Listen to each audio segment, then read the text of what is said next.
ka droši vien, taču viņa šobrīd nav Latvijā, bet viņa, protams, ir gandarīta par šo balvu, par novērtējumu, par pašu faktu, ka viņas un komandas 6 gadu ilgais darbs ir vainagojies ar šo uzvaru.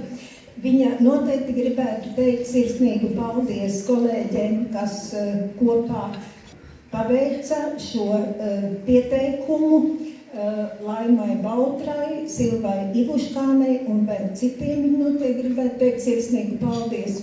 Un šī balva, literatūras pilsētas tituls, vadmotīvs ir sadarbība.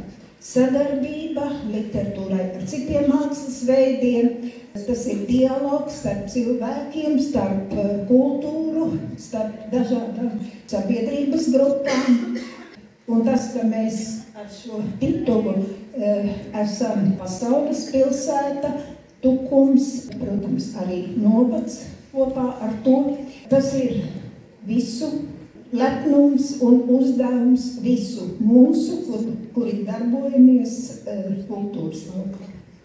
Paldies! Un aplausi Gunai Rozē Tamulai. Paldies!